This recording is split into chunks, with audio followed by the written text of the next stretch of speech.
of the values and advocacies of the PQA. As we come together to recognize the accomplishments of our awardees, I urge of you to scale up your efforts and be more aggressive in promoting firm-level competitiveness in your respective industries. Together, let us work towards achievements of our sustainable development goals for a stronger economy and a brighter future for the Filipino people. Congratulations to the winners. Mabuhay kayong lahat. Na, sabi ko lang na matagal itong sunburn ko. Ewan ko kung bakit. Baka karma na rin. Anyway, policewoman lang kasi ang ano sa akin na hindi yung aid ko. Ano ba yung gaga? Hindi kaya baka mali yung hindi si ano si ito ang pumalit kay Bong. Tumindig ka nga. Ikaw. Harap pa doon sa kanila. Tumindig ka. Anong klaseng pulis ito? Kapitan pa.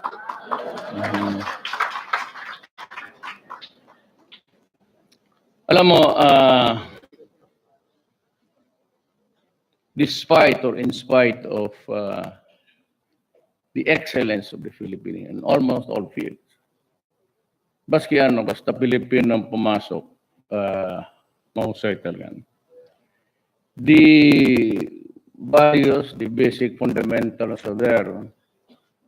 But I'm telling you now, as frank as I can ever be to anybody, that we will never, you might have the talent, you might have the industry, and you might have the innovative or an inventive mind. But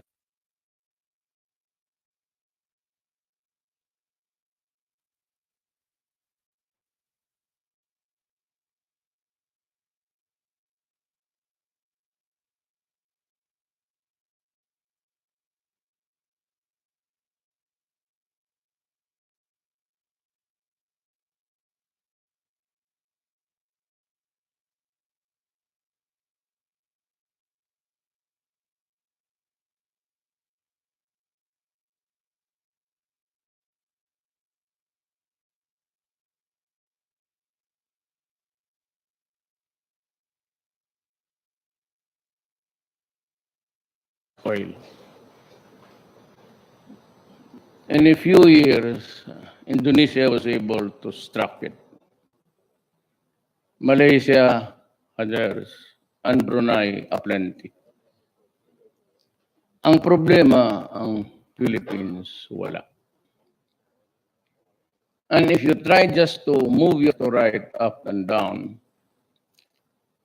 makita ninyo na it's all about oil. When you go out, it's oil.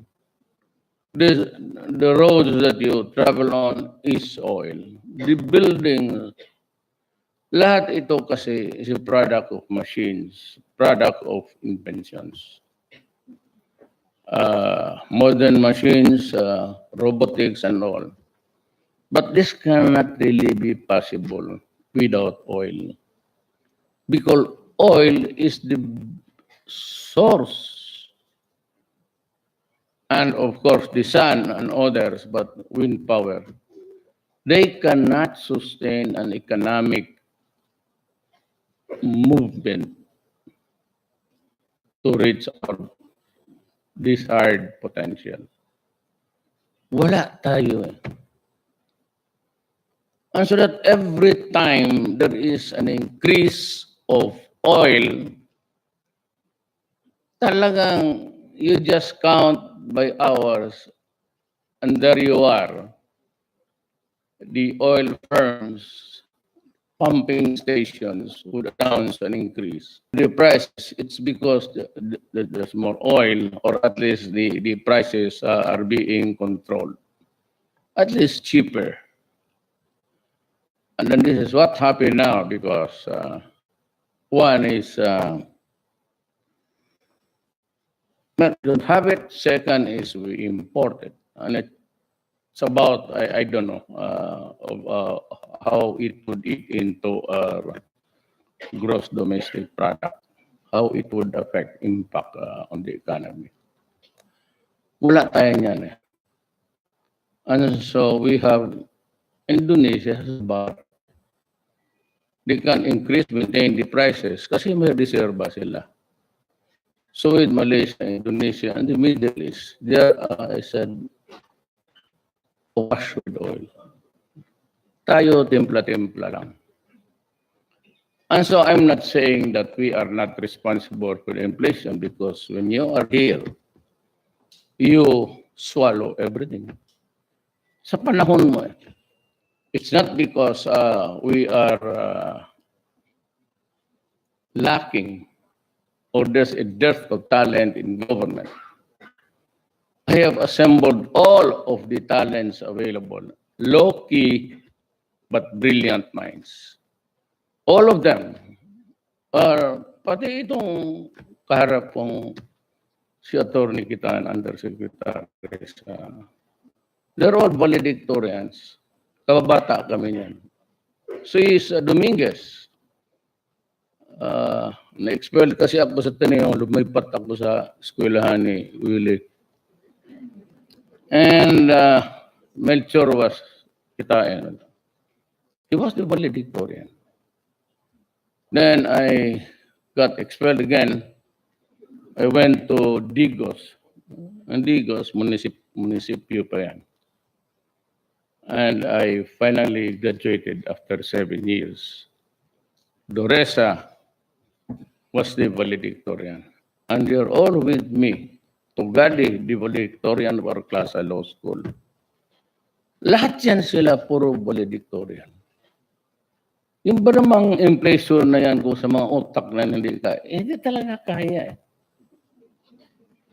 Wala tayong magawa kasi it forces our trade balance is not really even. We pay more buying outside than we export. So import, export natin, this is trade balance of hindi naman malaki, but it's always at the losing end. Lahat yan, then the uncertainty of times. But I tell you now, and this you will remember when I'm gone, pag wala tayong law and order, at we cannot stop graft and corruption in the government, there is no way na aakyat tayo. Maniwala kayo sa atin. I've been there on the ground as city mayor for 23 years. I've been a congressman. I've been a vice mayor to my daughter. Now I am president. I would really say that we have to start with the basic requirements of being a place where business can thrive. In Mindanao, it's the food basket of the Philippines. Talagang it's a fertile land. Unlike Luzon and the Visayas, you get hit by typhoons anywhere at any time. Summer is the window of our Pacific. Nandyan sila. So, Bicol, ganun rin. So in Mindanao, wala namang gulo. Pero there's about 3 fronts that I am for as a matter of fact. Reduce siguro mga 3. We have 2 revolutions there. One is territorial. Kagaya ni Murad, pati ni Isware, they are correct. They were the originals of Mindanao. Long before 1521, when Magellan landed in the shores of Leyte, Islam was already thriving in Mindanao. Kaya lahat doon, mga tao, Moro, Maranao, Maguindanao, Iranon, Sama, the native Muslims of Davao, Kagan, then you have the Tausug, and you have the Yakans. That's the main tribes there. Walang Bisaya doon. The Bisayans are called actually Sugbuanon. So if you talk to a guy na taga Cebu talaga, I would say, I would go home to Sugbo tomorrow. Hiligay doon is those are the distribution of tribes before Magellan. So when Magellan came to the Philippines, he started to conquer the lands brutally. That's always the case of conversions of the race. And for 400 years, we were under them. It took advantage of our natural resources, live off the fat of the land, and they enjoyed the spices and everything. We remained a colony. And after that, the Americans. The Americans came, they introduced the torrent system, that's the titling of the land, and cut it into pieces, yung mga homestead. Yung mga homestead noon, yung mga cadastral, forgetting that there are or were originals there, and that is the Moro people. It continued until today. So much so that the Imperial Manila, which you call rightly so, all decisions must emanate from Manila. At that time, 400 years ago, wala silang pakialam. And when Mindanao was divided, the Bureau of Lands, maybe the only bureau, when they started to carve out Mindanao, it was really empty. And it was a good decision. Especially with the Americans, because they could not find workers. They were mostly Protestant and a few of the Roman Catholic missionaries. But they resisted and they were successful. Why? Why? Because may poste sila. Anong poste nila? Islam. Kaya inabot hanggang ngayon. And thousands have been killed and we are still at it. And so I tried to, as I promised in the campaign, I tried to talk to the leadership of those revolutionaries. I said I would talk to Murad and Miswari, and rightly so, we were able to pass the BOL. As to the question of it will also pass the plebiscite, that's something which I cannot answer. But mayroon tayong binigay na options. Nor Miswari, to his credit, and I'm seriously listening right now. Nor salamat for just being patient. Sabi niya, Rod, I will not add to your troubles. I'll just keep quiet, but you have to solve this problem one way or the other. Anyhow, kailangan gawin mo. I said, yes, maybe before I step out of my office. Ang problema dito, the other revolution is driven by evil. Under the Abu Sayyaf at itong mga ISIS. No, this crazy people, they know nothing except to kill and destroy and to die. So when they go to battle, they really want to die. But believe me, because my mother is a half Maranao. A little bit of the culture. My grandfather was the mothers are very Chinese. Tatay ko, Cebuano. So yun ang itsura ng Mindanao. Ito yung Abu Sayyaf. They know nothing except evil. They decapitate people in front of camera. Mass insanity. And it can happen. It happened to Germany. It can really create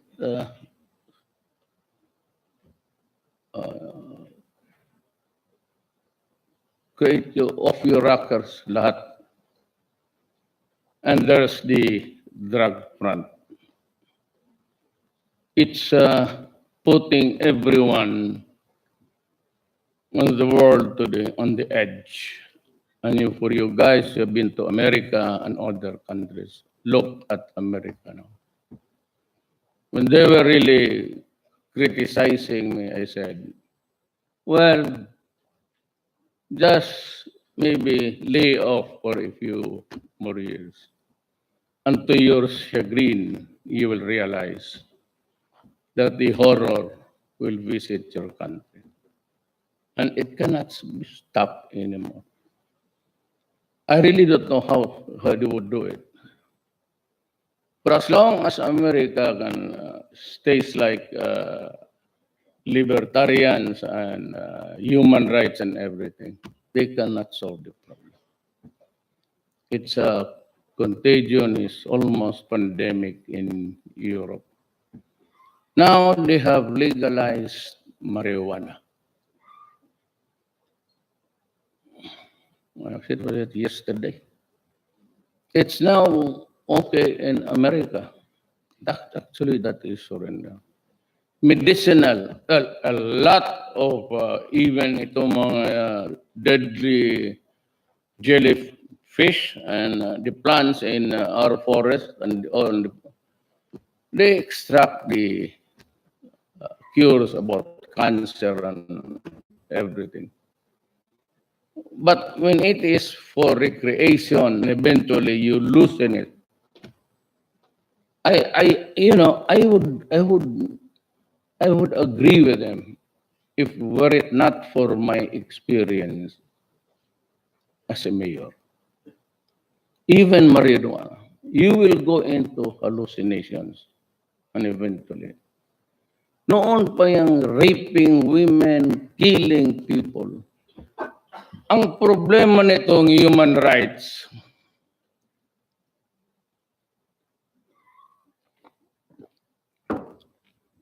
ganito, itong mga, sabi nila, Duterte killed 20,000. Shit. Screw you. I will even kill more. I will not allow my country to go down the drain. Not during my time. Maghanap na lang kayo or else pray that time will run faster than usual. Hindi ako atras dyan. And it will continue until the last day of my term. Ang social cost, ang binibilang ng mga putang ina nila, ang binibilang nila yung patay. Hindi na binibilang yung pamilya. The dysfunctional families left behind by the victims of rape, the trauma it leaves to a family when their children are violated. Hindi nila nakakita ng basta kanila ang patay. Putang ina para sa akin, it's a carcass. I do not.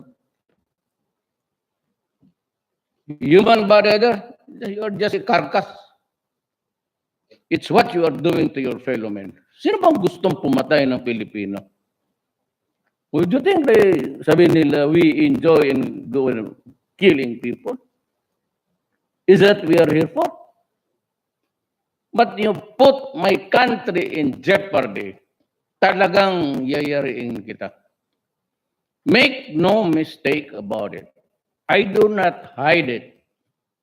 You destroy my country and I will kill you.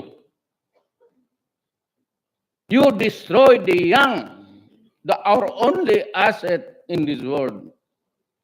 Hindi tayo lahat mayaman. Wala tayong mall na ibigay sa mga anak natin to continue making money. Kaming mga gobyerno, itong mga sundalo, they retire at the age of 56. And maybe Bato got 2 million because he got the Jewish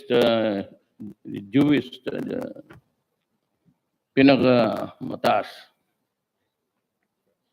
Pero itong mga sundalo, they retire yan mga 700, 800. Or even 1 million. And so after that, wala na silang trabaho. Or they have to go to work from a general to a punta ng United States. They are the chief guards there. Karamihan mga colonel na punta ng Amerika, magtrabaho manual. Good. Pero kung yung may mga sakit na, karamihan dito mga to may tama sa kidney pati liver. It's the training and everything. Drinking, unsanitary. Hygiene. That's all it takes. Ngayon, pag ito, 56 doon na, okay. I'll give you 1/4. They served the country 30 years. 1/4. At the age of 56, meron pa yung kung 4, 3 anak, may college o may high school pa yan. Doon na niya kunin ang pagkain niya, medisina niya, tuition niya, ang mga bata. Yan ang buhay ng. So, magpapaaral tayo ng anak. Why? Just like how we serve our parents. When she was ailing, I took over. Kasi ako yung medyo may nakapagpisto sa buhay na. So she was ailing for 3 months, she was in the hospital. Lagay mo kaya yan sa 130 policeman natin. 1,000. Kabayad sila. Where do they get the money for their medicines? And for the daily sustenance. Makasakit sila. Baon nila mga bata. Tuition ng mga bata. Can they ever hope to send somebody, a child of theirs, to finish law, which is all in all 10 years, medicine? Hanggang dyan lang yan. And they will not go out of the trap. And only because some of them are really talented and bright na nakapasok ng PMA. But you read almost every year na anak ng farmer, anak ng sergeant. Bakit? Yung mga PMA na yan, makabayad sa kanilang oxygen, funeral parlor, and the casket, and the burial grounds. Look at OFW. We know there are certain tribes in the Middle East that when you are a slave bought from the slave markets of Africa, or if you are a paid servant, rape is always part of the territory. Telling you frankly now, alam ko na noon yan, hindi ko lang sinabi. When I was mayor, I went there to talk to King Fahd for the release of 2 Davaoenas who were arrested for selling or giving out rosaries. At I had a one-on-one talk with I was advised by the top advisor in the palace to talk to a member of the parliament because I was then a member of Congress, the 11th Congress. Sabi niya, you warn me. Kasi may reklamo sila na rape sila. Not all, I'm not condemning the Arab race. So there are tribes there na talagang magtrabaho. It's uniform. 3 hours of sleep. Kinakain ang basura. Why? Mga leftovers. Hindi mo pa ulam. Kasi totoo lang maglabas ako, nagbabaon ako ng Carne Norte. Tanong yung mga sundalo. Hindi ako makain ng iba. Carne Norte, tapos sardinas, tuyo, yung sa buti. Yan ang kinakain. Hindi ako anak rin ako ng mahirap. Hindi ako sanay ng kaya kong bilhin yan. Ang problema, ang dila ko, ang ayaw. Talagang ayaw makakaya, nagdadaldal ako. Kaya puno talaga yung eroplano ng pagkain. Charon. Kasi yan ang si Charon, inuulam ko yan. Suka.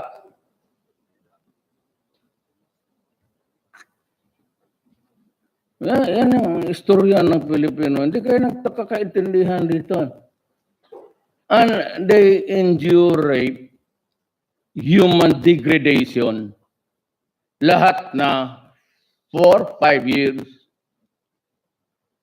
Yung iba nakakaliwaan na yung asawa nila dito na iwan.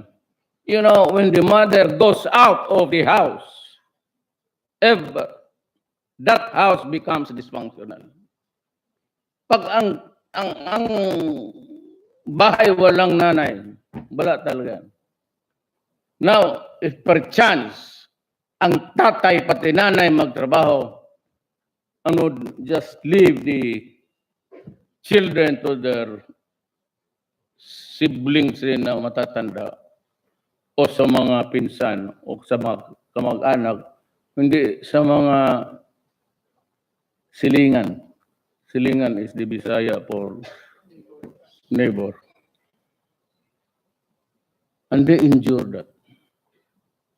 Putang ina, they endure that. So that they can send money to the Philippines to sustain the education of their children. And what happens? Pagbalag na dito, kasi yung mga ina din hanggang bumigay ang bata. Because they know there's a remittance coming every month. Walang mangyari. And when they come home, abused, tired, spent, naiwan na yung human dignity nila. And you can afford to say may human rights. Putang ina mo, sampalin kita. Mag-yaw-yaw ka sa akin sa room, I'll slap you.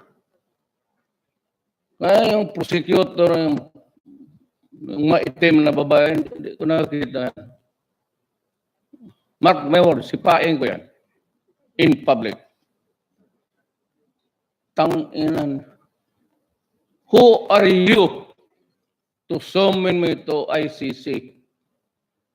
Ulol tong mga puti. Talagang ulol itong EU. Kaya sabi ko sa inyo, mas bright tayo dyan. Kailang katingting international law. May kasi ako nila kilala, ulol. Hindi ako naging abogado para maging bobo. No, I was a trial prosecutor for 9 years. So don't fuck with me. Mahirap yan, pero ako ay ang papaiyak.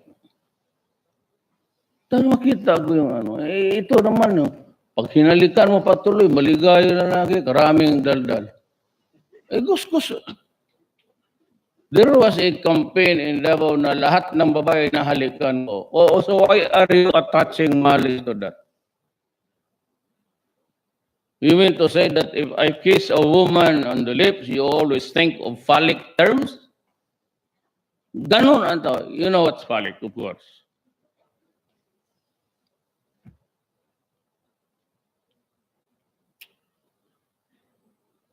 Mga malisyosa, kasi pangit.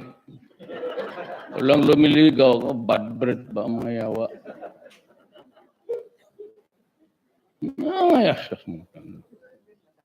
I can say one thing bad, I can throw you a million times. Hindi ito Duterte ng Danau, noon pa yun. Duterte ito ng Mindanao. Iba doon sa amin. So yan. So paano ako mag-atras dyan? The social cost lang. Children out of school, broken families, and you worry about shit of carcass there. Sinabi ko ng huminto na kayo because you are destroying my country. You've been fairly warm. I told the law enforcement, the uniformed policemen, all, destroy the organization. And that means the people, kung sino ka. There is no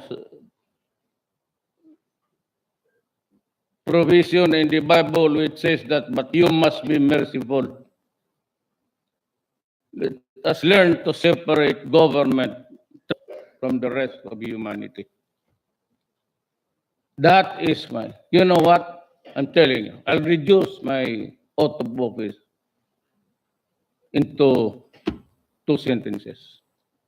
My duty says, I swear to preserve this nation.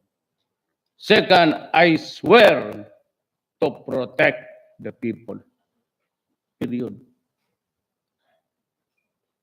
Walang iba. Basahin mo sa and to enforce the law. Why would I enforce the law against against innocents? It has to be criminals.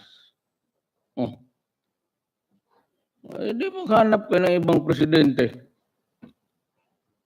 Kasi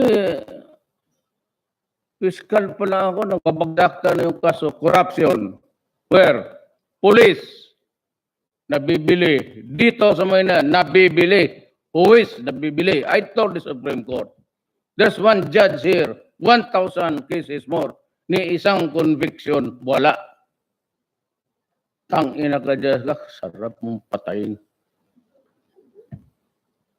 Tingnan mo ngayon nangyari sa custom. Sino? Guban?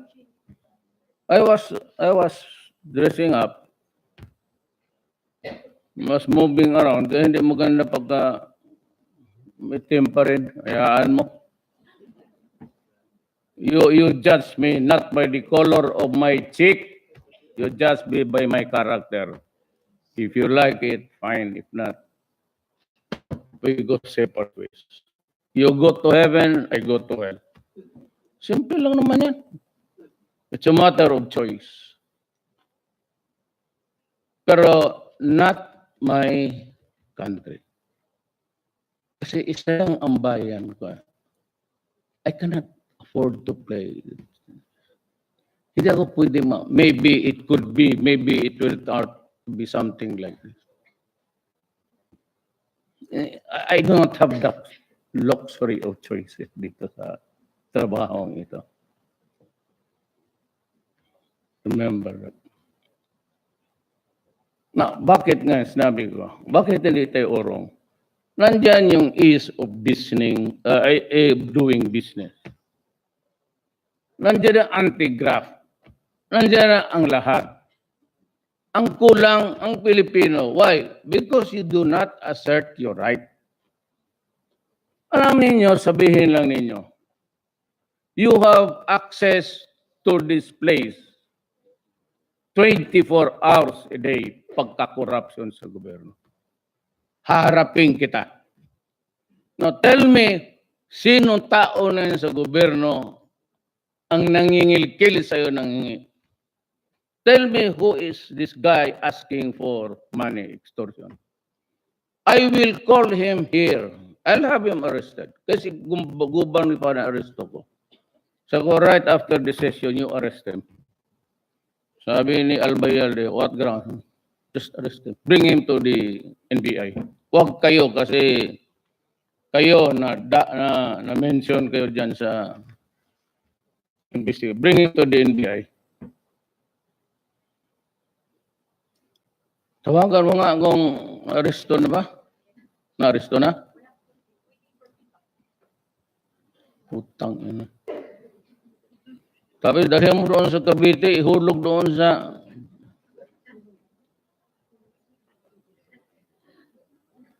siya ang nagpapasok, siya ang nag-fake ng ID ng para mo, alam mo, if you do that every day, putang ina, ginagawa mo akong gago eh. Pag gano'n na lang, I would rather resign. You know, I was busy one day fixing dinayong Pilipino. Isa pa rin yung walang bidding ula lahat.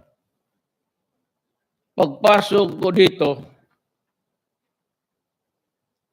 nakita ko naman yung report. Ang medisina naman sa hospital sa AFP.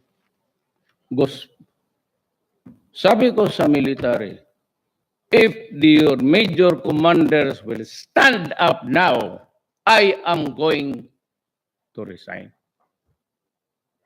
Tanungin mo sila. Lahat sila. Command conference. All. Sabi ko, akala ko ba maasahan? Pati ako, I am buffeted left and right. Sabi ko, hindi ko kaya.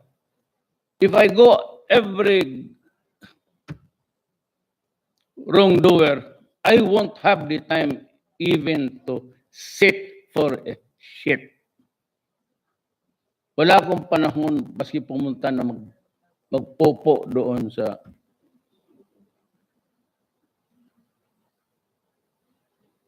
I offered to resign.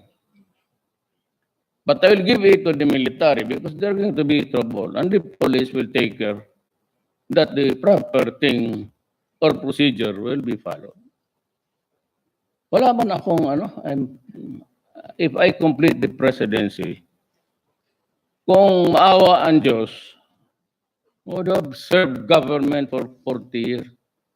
That's a long, long time and I do not. Kaya pag magbisita ako yung Boracay, sabi nga, thank you, President Duterte. Sabi ko, hindi ako sanay ng gano'n. Ayan si Willie Torres. Never in the history sa Davao nakita ko this is my project. Sabihin mo tuloy, this is my country. Okay pa ako. Kayong mga taga Davao, kailan kayo nakakita sa mukha ko dyan na this is my project? I hate it, it's corny. And sabi ko kay Berna, you do that. Hindi talaga ako pupunta. I will go to Boracay but on the back of Boracay. Kasi sabi ko, they're scrambling for every space there. Boracay can only handle so much. Kung lahat ng mga investors mayaman, magbuhos kayo ng pera doon, Boracay can only carry so much. Beyond that, it's real. Maliit lang eh. And if you go there just to build something, a cottage, and you buy the lands behind, so ang ginawa ko, niland reform ko. Zero speculations. Duterte would give it to the gamblers, to the casinos and hotels. Fuck you. Tangina. Sabi ko kay Castiñones, declare it a land reform area. I'm going there, doon sa likod. Doon ako magpunta. Hindi ako magpunta ng Boracay. Total, may swimming pool dyan, no? Wala pa nakagamit hanggang ngayon. Can you believe it? I once took one solitary single. Hindi na ako marunong maglangoy. Hindi na talaga. Hindi na yung I have lost the agility. Wala, palubog na ako ng palubog. Buti na lang may mga... Sabi ko, tulungan ninyo ako kasi... Ay,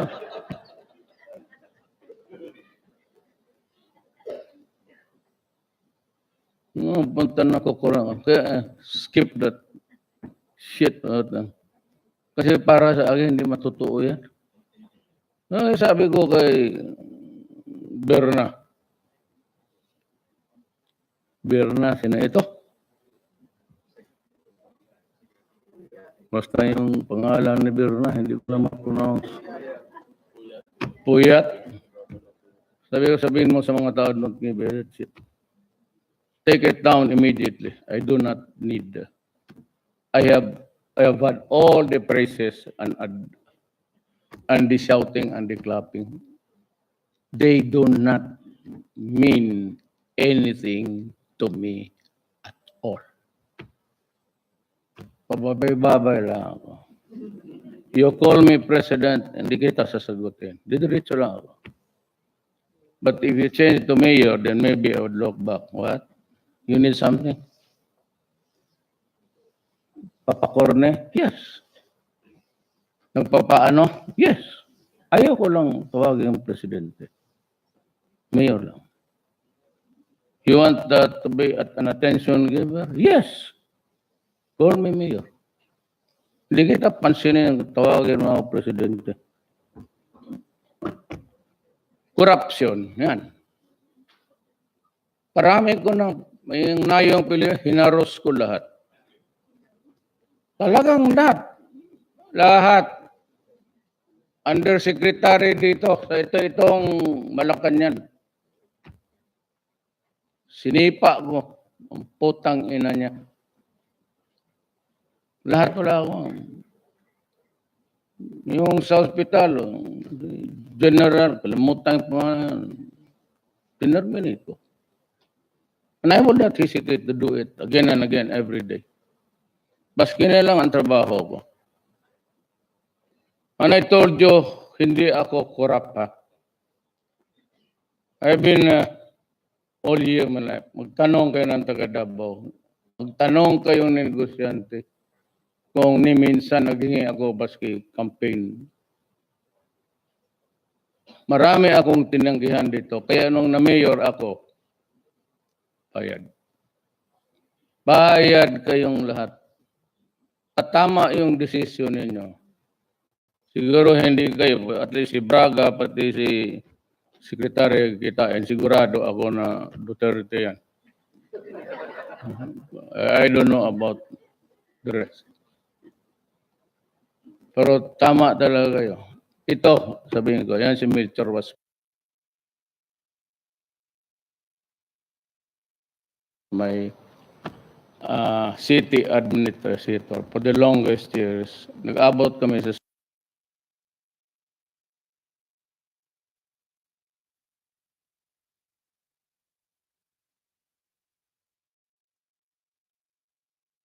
San Beda niya. It was 1 year ahead.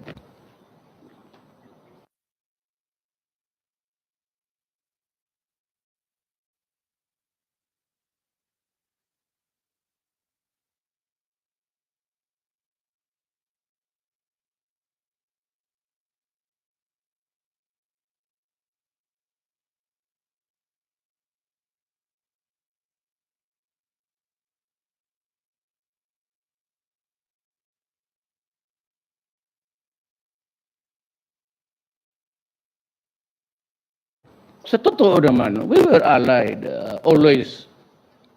We've always been. But, you know, it's not kind of that I will follow America to a T, all of it. So I distance myself from policies. I went to Xi Jinping and I said, I'm here to talk about, I'm not ready to talk about the West Philippine Sea. I am not prepared to go to war with you. So itong sila, may mga justices dyan. Do you want me really to push aggressively? Ang hindi nila alam, during my first visit, I brought alone everybody, Itari. Nandiyan si Panelo, you there? Nabi ko talaga si Jinping na, you know, one day, I will go in there, in our territory, to extract oil. Diretso ako, wala na yung diplomat. So that is ours. Ito, nandyan sila, including Lorenzana, Anyo was the chief of staff of the armed forces. Sabi niya, you know, President Duterte, bago lang tayo, we just restored the relationship na. Pwede ba itong pag-usapan na ito at some other time? Let us do on the things that we agree on. Ay tulong ko. And since America, binara nila ang critical kong importation sa firearms. Because marami was already a brewing. Ang sa intelligence, talagang puputok because they were passing arms to anybody and to everybody who want to go to war. Kulang ako kasi yung mga vintage na yung mga, if you count them by your two eyes, marami. But you know, the barrel of the gun with so many thousands going and out, overheating, sira na yan. Wala na sila yung tightness because at the end there's a rifling, they call it a rifling. Lumalabas yan ng barrel, umiikot, so many thousands of. So it has its own momentum, kaya accurate. Yung hand-me-down, hindi na maobra, sabi ng mga pulis. So I had to buy. Alam mo mga top tip, Canada, nagbili ako ng helicopter. Tignan mo talaga the ignorance of this.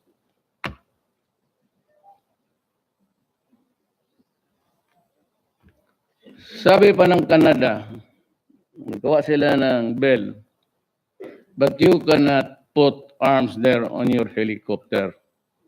You cannot use it against your own citizens. So there's a cockeyed.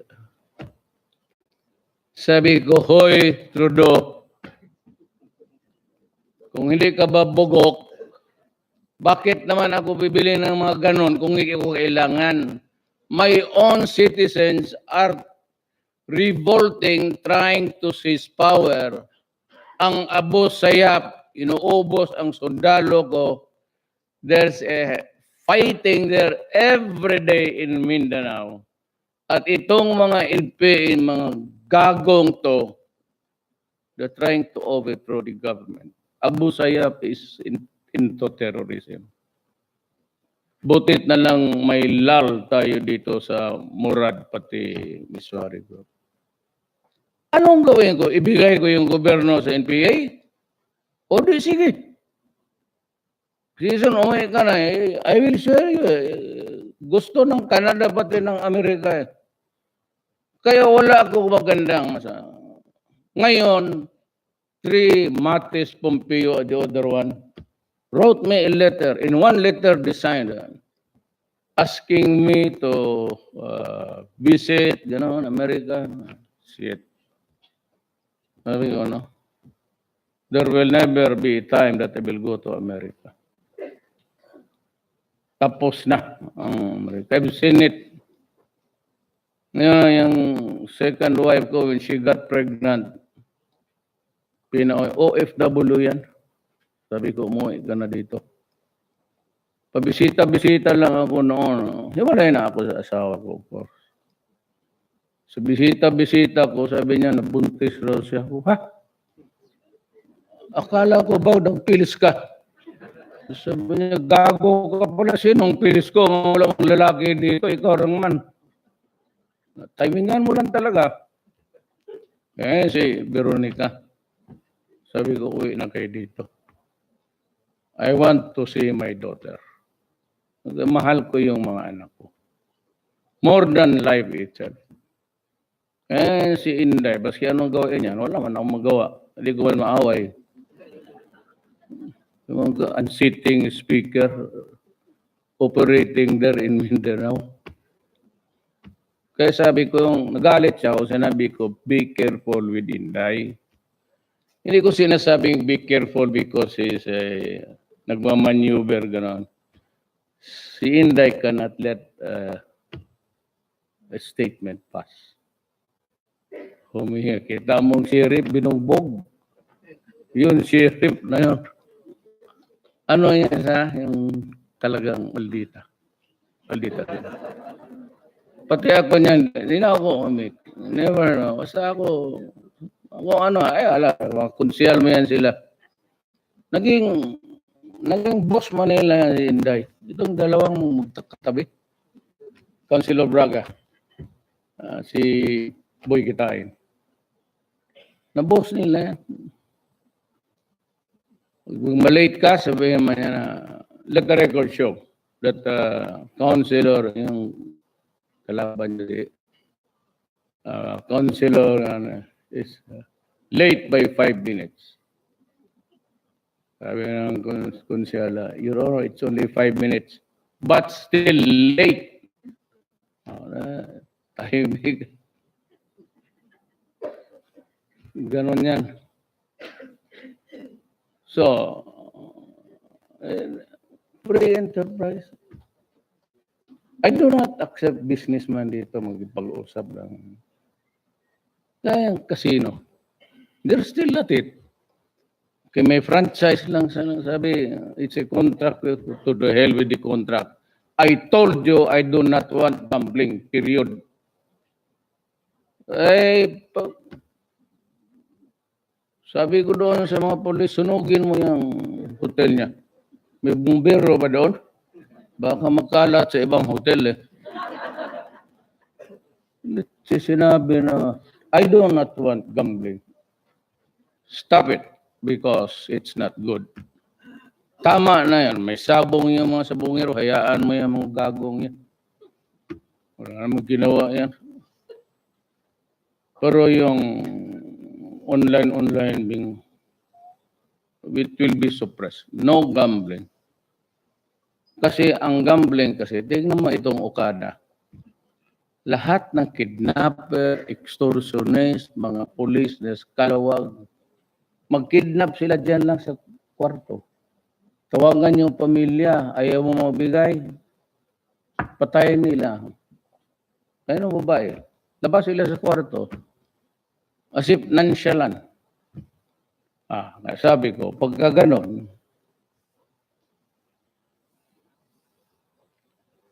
for whom the bells toll, tolls for you. Hala, gabagting na ang simbahan niya. May libing ikaw.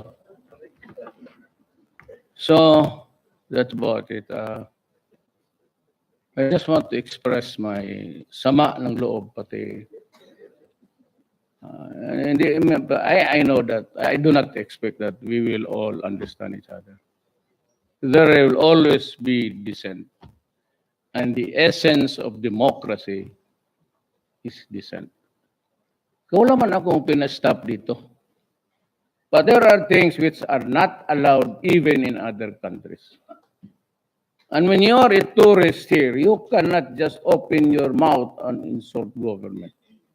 That is not given to foreigners. It's only by his own universal light as a Filipino. Kayo, wala akong pinakulong na salita sa akin. Total, laway man ninyo yan. Ako, makinig. You know, I cannot run anymore. So, you know, what's the use of having a troubled mind about what is saying against me? Kaya ako pag sinod, ayan si Duterte killer. Tama yan. Ganoon ako eh. Baski nung mayor ako. Yan si Duterte babaero. Tama yan. Yan si Duterte, wag ng pera kasi yung pera hindi ko talaga negosyo yan. Yan ang dalawang issues. Noon pa, tanong mga taga Davao. Ano kayo taga Davao? Yan sila ng bangko, taga Davao man yan. So mo yan. Again, babae, pati ano. Tama. May pinatayan ng 6. Wrong. You are gravely wrong. 7 yun. Babae, marami may ang ina mo. Kung magdadal ka, sabi niya may 2 asawa yan at may girlfriend niyang 4. Ulol, 5 lahat yan sila. Ganon ako, pero totoo, minuwala kayo. Sino bang gago? Di mo sampal ka ng asawa mo pag uwi. Ano mo lang yan? Tawag naman yan. Istorya mo lang yan. Maniwala pala kayo. Salamat.